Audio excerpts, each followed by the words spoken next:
भाजपा अध्यक्ष जेपी नड्डा आगरा दौरे पर पहुंचे।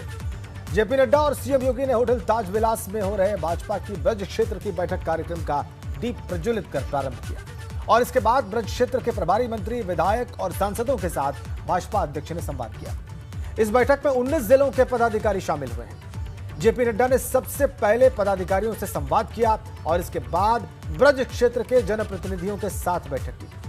बैठक में सीएम योगी, संगठन महामंत्री बीएल संतोष और यूपी प्रभारी राधा मोहन सिंह समेत कई पदाधिकारी मौजूद। बैठक में 2022 में यूपी विधानसभा चुनाव की रणनीति बनाई गई। इसको लेकर भाजपा अध्यक्ष प्रदेश के अलग अलग क्षेत्रों के प्रभारियों और जनप्रतिनिधियों के साथ भी बैठक कर रहे हैं। आगरा दौरे से पहले जेपी नड्डा ने अवध क्षेत्र के प्रभारी मंत्रियों के साथ 7 अगस्त को लखनऊ में बैठक की थी। 3 तस्वीरें आज की बैठक से जुड़ी हुई आपकी स्क्रीन पर।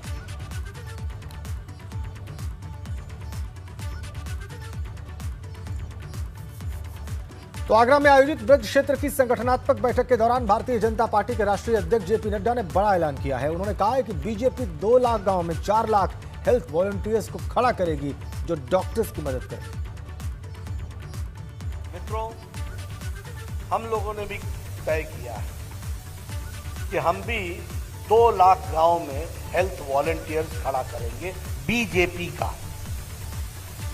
आपको जानकर के खुशी होगी कि हमने लगभग 1,80,000 हेल्थ वॉलंटियर डिजिटली रजिस्टर करा लिया है और इस अगस्त महीने तक मैं 4 लाख वॉलंटियर्स को भारतीय जनता पार्टी 2 लाख गांव के लिए तैयार करेगी, ताकि कभी अगर कोई थर्ड वेव आए तो बीजेपी को संतोष होना चाहिए कि हमारे 4 लाख वॉलंटियर्स समय पर हेल्थ वर्कर के, फ्रंटलाइन वर्कर के रूप में खड़े होकर अपने बूथ को, अपने गांव को बूस्टर दे रहे हैं, थर्मल स्कैनर लगा रहे हैं, ऑक्सीमीटर लगा रहे हैं, उनको हेल्थ के स्थान तक पहुंचा रहे हैं। इस बात की कोशिश करने का काम हम लोगों ने करने का तय किया है। ये उस 1.5 लाख हेल्थ सेंटर को 7 साल के अंदर, 8 साल के अंदर हम हेल्थ एंड वेलनेस सेंटर में बदल डालें। और हेल्थ एंड वेलनेस सेंटर का मतलब क्या होगा कि हर आदमी का हेल्थ एंड वेलनेस सेंटर में हेल्थ प्रोफाइल बनेगा। 45 साल की उम्र से बड़ा व्यक्ति का blood pressure, blood sugar, diabetes देखी जाएगी, डेंटल केयर देखा जाएगा, मेंटल केयर देखा जाएगा, उसके एलएफटी देखी जाएगी, केएफटी देखी जाएगी, किडनी फंक्शन टेस्ट देखा जाएगा, लिवर फंक्शन टेस्ट देखा जाएगा। और जिस किसी में भी 45 साल के बाद दिक्कत दिखेगी उसको हम रेफरल भेजेंगे रेफरल हॉस्पिटल में, ताकि stitch in time save time, समय पर उसका इलाज हो सके। इस बात को करने का हम लोगों ने तय किया। आज मुझे संतोष होता है और खुशी होती है कि आज 80,000 गांव में सब सेंटर पर हेल्थ एंड वेलनेस सेंटर का काम शुरू हो गया है।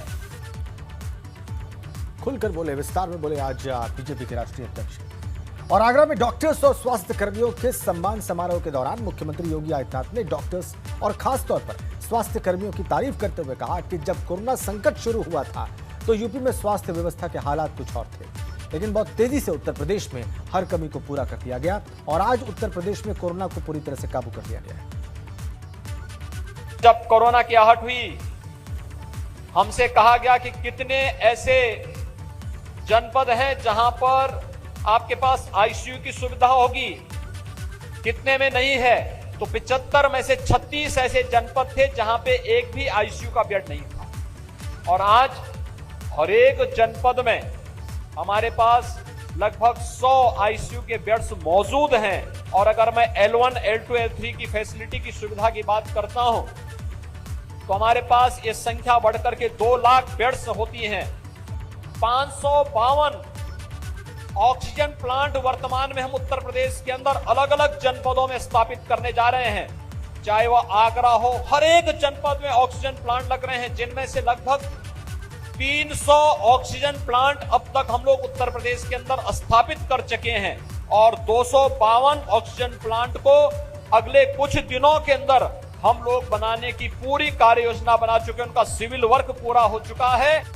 प्रदेश के अंदर हम लोगों ने 5 करोड़ 35 लाख से अधिक लोगों को अब तक वैक्सीन उपलब्ध करवा दिया है और इसमें से 2 करोड़ 21 लाख से अधिक तो केवल युवा हैं। 18 से 44 आयु वर्ग के युवाओं को भी हम वैक्सीन दे चुके हैं। वैक्सीन भारत सरकार हर एक नागरिक को उपलब्ध करवा रही है।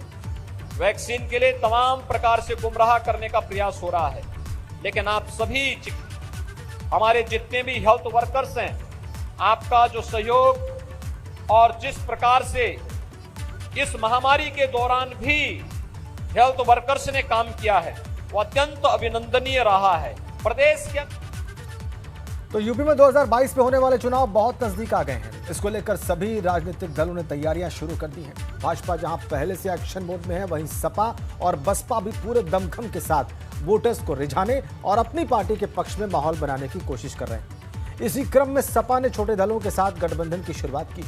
इस मुहिम के तहत अब सपा ने चुनाव से पहले गठबंधन की शुरुआत महान दल के साथ की।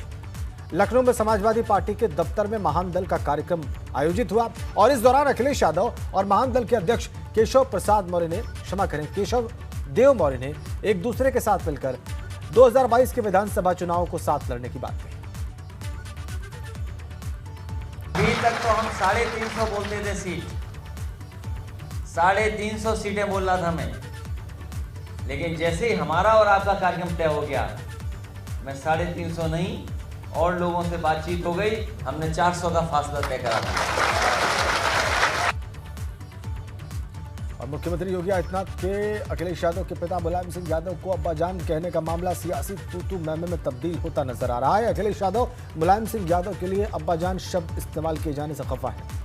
प्रदेश सरकार के प्रवक्ता सिद्धार्थनाथ सिंह ने पलटवार किया है। उन्होंने कहा है कि अखिलेश यादव को अब्बाजान शब्द से क्या दिक्कत है, ये समझ से परे। अब्बाजान उर्दू का एक मीठा शब्द है, जैसे पिता को डैडी कहा जाता है वैसे ही अब्बा है। सिद्धार्थनाथ सिंह के इस बयान के बाद अब सपा एमएलसी उदयवीर सिंह का भी बयान आया। इसमें उन्होंने सिद्धार्थनाथ पर पलटवार करते हुए कहा कि उन्हें शब्दों का ज्ञान ही नहीं है। समाजवादी पार्टी के बादशाह को अब्बास शब्द से नफरत क्यों है? उनको डैडी कहने में इतराज नहीं होता, पिताजी तो कहते नहीं हैं, और अब्बास शब्द तो एक उर्दू का बहुत अच्छा मीठा शब्द है, मगर डैडी एक अंग्रेजी का शब्द है। उनके पिताजी भी तो उनको टीपू कह के बुलाते हैं, तो ये नफरत क्यों आ गई है उनके अंदर ये उर्दू के शब्द से, ये समझ नहीं आ रहा है। इसके बारे में उनको बताना चाहिए। सिद्धार्थनाथ सिंह को लगता है हिंदी इंग्लिश का ज्ञान नहीं है। शब्दों से आपत्ति नहीं होती, शब्दों का जिस उद्देश्य से प्रयोग होता है उससे आपत्ति होती है। सिद्धार्थनाथ सिंह एक निरर्थक टाइप के भाषण देने के आदी हो चुके हैं। सिद्धार्थनाथ सिंह कभी खुद सड़क पे गए नहीं हैं। पिछले मुझे 5 साल 8 साल में कोई एक उनकी सड़क पर संघर्ष करने की तस्वीर नहीं याद है, लेकिन वो दिन भर आंदोलनों पे भाषण देते हैं। आपत्ति मुख्यमंत्री की भाषा से है, मुख्यमंत्री का जो उद्देश्य है, जिस तरह की भड़काना चाहते हैं उससे है, और ये बताता है कि मुख्यमंत्री का चोला कुछ भी हो लेकिन संस्कार विहीन है वो। और आम आदमी पार्टी के राज्यसभा सांसद संजय सिंह ने यूपी जल जीवन मिशन योजना में भ्रष्टाचार का आरोप लगाया है और इसे जल शक्ति मंत्री महेंद्र सिंह ने निराधार बताया है। उन्होंने कहा कि पाइप सप्लाई का कोई टेंडर यूपी सरकार ने नहीं किया, और जब टेंडर ही नहीं हुआ तो घोटाला कहां से हो गया। आपको बता दें कि संजय सिंह ने कहा है कि इस योजना में हजारों करोड़ रुपयों का घोटाला हुआ है।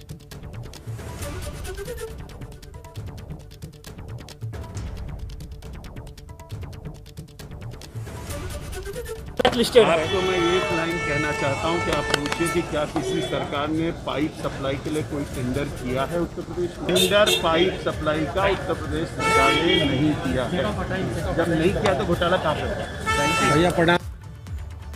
अब खबर गाजीपुर से। यहां पर सैदपुर से सपा विधायक सुभाष पासी और प्रशासन के बीच विवाद सामने आ गया है। एक और सपा विधायक का दावा है कि कोरोना काल में उन्होंने विधायक निधि से वेंटिलेटर समेत बाकी कामों के लिए 1 करोड़ की राशि दी थी, लेकिन प्रशासन ने उन्हें कहां खर्च किया इसकी जानकारी नहीं दी जा रही है।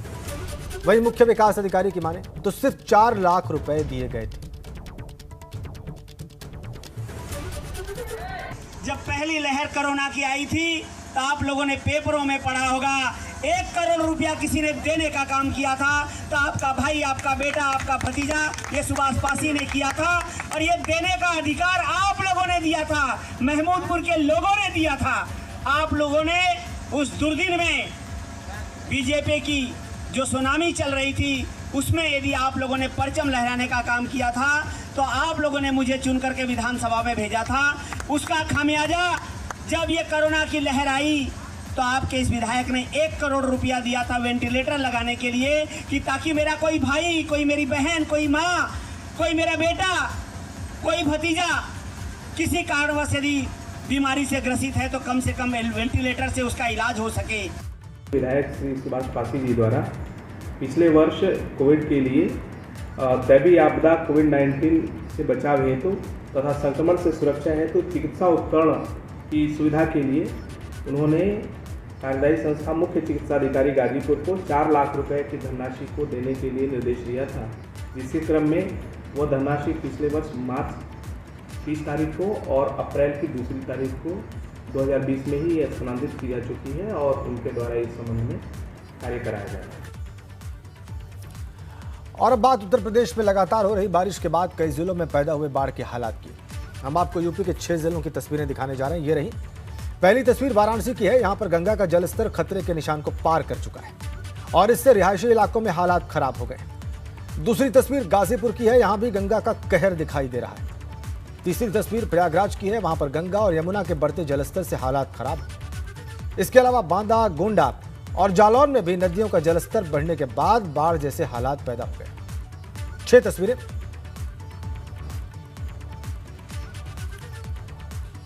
और पहाड़ से लेकर मैदान तक बारिश के कारण नदियों का जलस्तर बहुत तेजी से बढ़ा है। कई नदियां खतरे के निशान को पार कर चुकी हैं और इससे कई जगहों पर बाढ़ आ गई है या फिर बाढ़ जैसे हालात पैदा हो गए।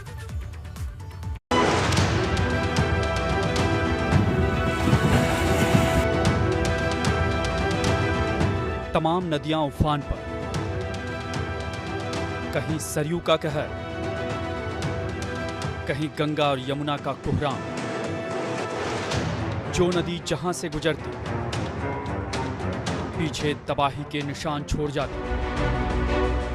तबाही की तस्दीक करती ये एक एक तस्वीर दिल दहलाने वाली है। पानी की धार और उसका प्रहार इतना तेज है कि जो भी सामने आता तिनके की तरह तार तार हो जाता।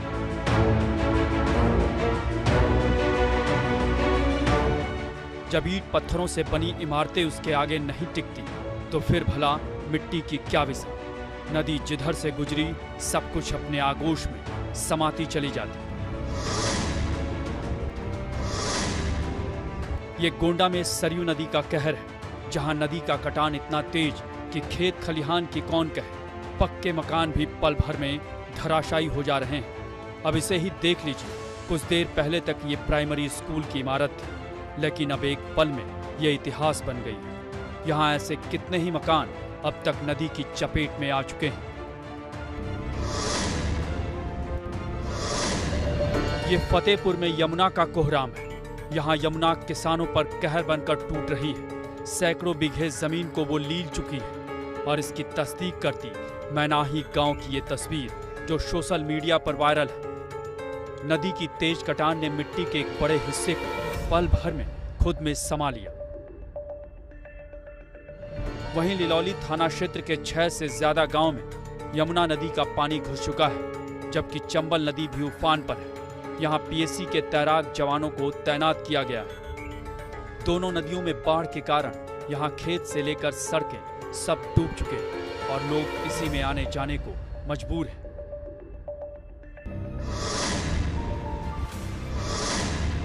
वहीं प्रयागराज में गंगा और यमुना दोनों ही नदियां उफान पर हैं।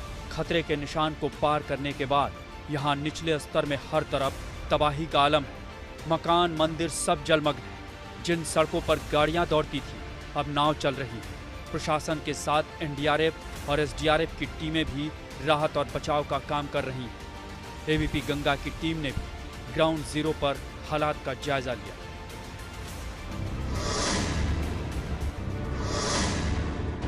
औरैया में भी यमुना नदी का कहर देखने को मिला। कई गांव बाढ़ की चपेट में हैं। इस बीच नदी का बहाव यहां इतना तेज कि यमुना पर बना पेंटन पुल बह गया और आगे जाकर नदी पर बने पुल के साथ टकराया। हालांकि यहां कोई बड़ा हादसा होते होते टल गया। बहरहाल पहाड़ से लेकर मैदान तक मूसलाधार बारिश के कारण तमाम नदियां उफान पर हैं, जिससे कई इलाके बाढ़ की चपेट में हैं। ऐसे में जरूरत सावधानी के साथ युद्ध स्तर पर राहत और बचाव का काम करने की, जिससे लोगों को संकट से बचाया जा सके। Bureau report, ABP Ganga.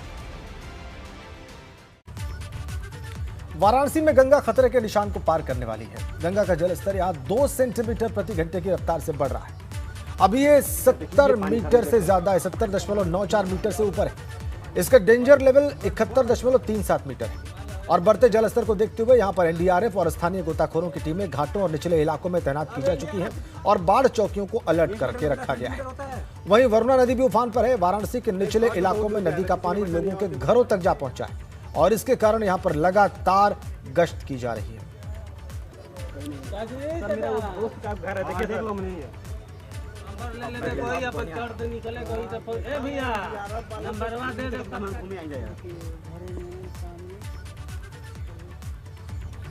Ghaziabad से जहां डॉक्टर्स एक शख्स को मौत के मुंह से वापस निकाल गए। मामला गाजियाबाद के प्रताप विहार का है। यहां पर एक हादसे के दौरान एक व्यक्ति के सिर में करीब 20 इंच लंबा सरिया आर पार हो गया। इसके बाद दर्द से तड़पते घायल व्यक्ति को अस्पताल ले जाया गया। हादसा ऐसा था कि उसके बाद घायल व्यक्ति की जान बचने की उम्मीद ना के बराबर थी, लेकिन डॉक्टर्स की एक टीम ने लंबे ऑपरेशन के बाद पीड़ित व्यक्ति के सिर से सरिया निकालने में कामयाबी हासिल की और शख्स की जान बचा ली। लेकिन जिस हालत में युवक को अस्पताल लाया गया था, उसके बाद लोग इस सफल ऑपरेशन को चमत्कार ही मान रहे हैं। ये देखिए आप तस्वीर, 3 तस्वीरों के माध्यम से ये देखिए सरिया कैसे आर पार हो गया था सिर से। आप बिल्कुल साफ स्कैन देख सकते हैं और अंदाजा लगा सकते हैं कि कितना मुश्किल होगा इस व्यक्ति का जीवित बचना, लेकिन ऐसा संभव हुआ है।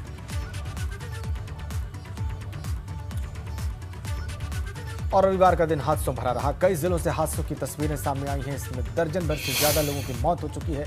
कहीं रफ्तार का कहर हादसे की वजह बना है और कहीं लापरवाही ने कई लोगों की जान ली है। जिन जिलों में हादसे हुए उनकी तस्वीरें आपके सामने। मऊ, गोंडा, ग्रेटर नोएडा, अयोध्या और बरेली की तस्वीरें, 5 तस्वीरें।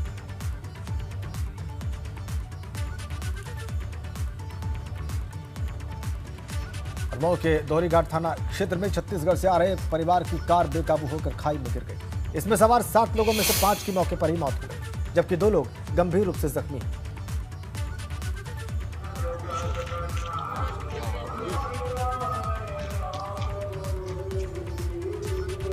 सड़क हादसे में एक ही परिवार के 5 लोगों की मौत। एम्बुलेंस वाले हड़ताल में सर पीआरबी आई है, मतलब 4 को गए हैं, 1 बची हुई है। में एक दुर्घटना घटी। ये गाड़ी इसमें एक परिवार के 7 लोग थे, इसमें 4-5 बच्चे भी थे। तो ये सड़क के किनारे किसी तरह से गाड़ी दुर्घटनाग्रस्त हुई। इसमें 5 लोगों की डेथ हो गई, 2 लोग बचे। घायल उनका उपचार हो रहा है और जो मृतक है अभी तुरंत ही पोस्टमार्टम से अस्पताल में। प्रशासन की तरफ से इनको क्या वो पहले एक्चुअली ये बेसिकली यहाँ के रहने वाले हैं, वहाँ से ही